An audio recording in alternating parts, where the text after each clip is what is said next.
ক্ষেত্রনাথ বাবুর সঙ্গে এ ব্যাপারে আলোচনা করতে পারেন, কিন্তু এই মুহূর্তে কোনো নতুন ব্রাহ্মণ আচার্যের প্রয়োজন আছে বলে আমার তো মনে হয় না। আপনার যেমন ইচ্ছা, আমি রানীমাকে আপনার মতামত জানাবো। সেজবাবু, বলুন। আজ আপনার সঙ্গে আমার কয়েকটা কথা ছিল। ও, বলুন। না, ব্যাপারটা নতুন কিছু নয়, একটি পুরনো বিষয় নিয়েই পুনঃপ্রস্তাবনা বলতে পারি। মানে হপ্তাখানেক আগে আপনি আমার ভাই গদাধরের ব্যাপারে একটি প্রস্তাব আমার কাছে রেখেছিলেন। হ্যাঁ, রেখেছিলাম, এবং আজও ওই প্রস্তাবটি আমার তরফ থেকে অক্ষুণ্ণ আছে। আমি ওই রকমই মনে করি এবং সর্বান্তকরণে চাই যে আপনার ভাই মা ভবতারিণী মন্দিরের এই চরণাশ্রিত পরিবারে একজন হন। আমি জানি না আমার সেই সৌভাগ্য হবে কি না।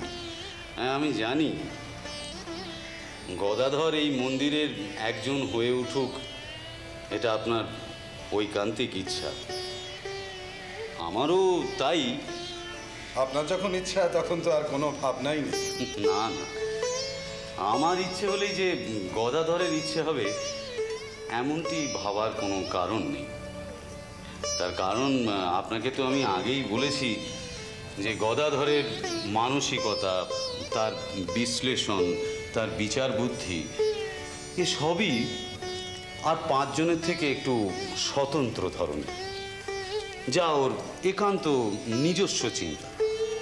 ও যেভাবে চলতে চায়, যে নিয়ম বিধানের মধ্যে নিজেকে বেঁধে রাখতে চায়, তা শাস্ত্রের নিয়মানুসারে হলেও সেটা ওর নিজস্ব অনুশাসন।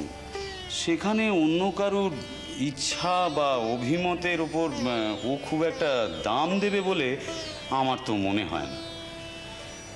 আপনাকে আজ আমি এ কথা বলছি, তার কারণ আমি চাই গদাধর কোনো না কোনো একটা কাজে ব্যস্ত থাকুক।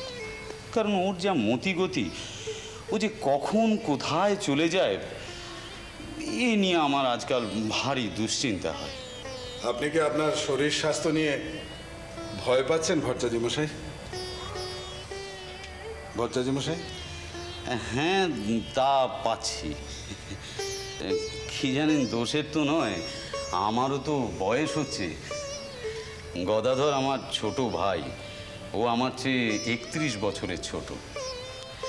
বাবা যখন এই স্থূল দেহ রাখলেন তখন ওর বয়স কত হবে, এই 7 কি 8।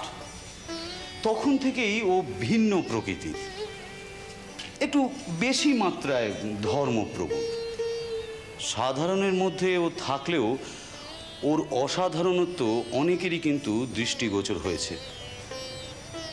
সেই সময় থেকে বাবার অবর্তমানে একার হাতে এই সংসারের জোয়াল টেনে চলেছি।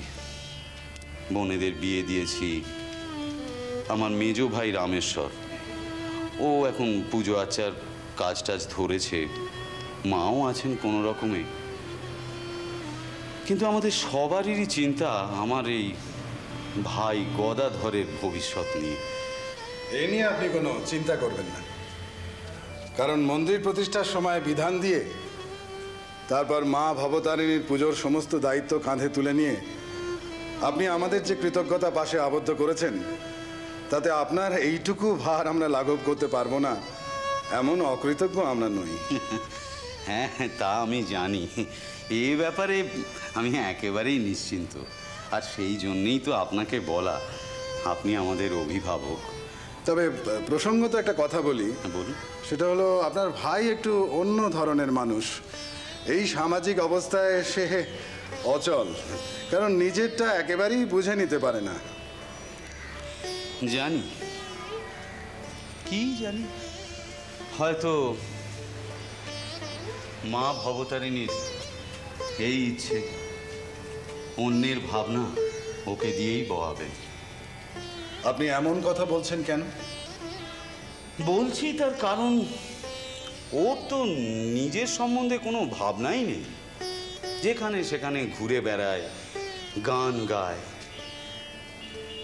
কি জানেন সেজবাবু, একটা ব্যাপার আমি বেশ বুঝতে পারছি। এক অনন্ত জিজ্ঞাসা ওর মনের মধ্যে ঠাঁই গেড়েছে, যে জিজ্ঞাসা থেকে ওর খুব সহজে মুক্তি নেই যতক্ষণ না এই প্রশ্নের ও সঠিক উত্তর খুঁজে পাচ্ছে। তো এ তো অতি উত্তম কথা। হ্যাঁ, আমি মানি এ অতি উন্নত অবস্থার পরিচায়ক, কিন্তু আমি তো ওর বড় দাদা। মা ওর সমস্ত দায় দায়িত্ব আমার উপর দিয়েই নিশ্চিন্তে আছেন। ওর শরীর স্বাস্থ্য, ওর ভালো থাকা মন্দ থাকা সব কিছুরই দায় দায়িত্ব আমারই উপর। সেই জন্যে ওর চিন্তা আমাকে তো ভারাক্রান্ত করে তুলবেই। তাই আপনাকে নিবেদন, আপনি যদি ওকে এই মন্দির পরিবারের একজন করে নেন তাহলে আমি ভরতে যাই। ওকে তো এভাবে ফেলে রেখে আমি নিশ্চিন্তে মরতেও পারবো না। দেখুন ভট্টাচার্য মশাই, আমি আশাবাদী এবং আমার ধারণা যে আমি এই কাজে সফল হবই। আপনি আমাকে আশীর্বাদ করুন। আজ আপনার কথা শুনে আমি ভারমুক্ত হলাম। দেখি, আমি গদাধরকে বলবো। আপনি বললে নিশ্চয়ই কাজ হবে। না না, তার কোনো মানে নেই। যতক্ষণ না ও শতপ্রণোদিত হয়ে এখানকার কোনো কাজ করছে ততক্ষণ আপনার বা আমার আশা ফলবতী হবে না। এমনিতেও মায়ের পূজা, এমনকি যে কোনো দেবদেবীর পূজা বেশ নিবিষ্ট চিত্তেই করে। এমনকি পুজো করতে করতে ও বিভোর হয়ে যায়, এও আমি দেখেছি। কিন্তু মুশকিল কি জানেন, এই পূজা পদ্ধতির মধ্যে যদি কোথাও কোনো উপার্জনেরও কোনো গন্ধ পায় তাহলে তার ত্রিসীমানার মধ্যেও থাকবে না। আসলে কি জানেন সেজবাবু, ওর পূজা ওর অন্তরকে সুপ্রতিষ্ঠিত করার পথ, উপার্জনের পথ নয়। ওর পূজা ওর অন্তরের নিবেদন।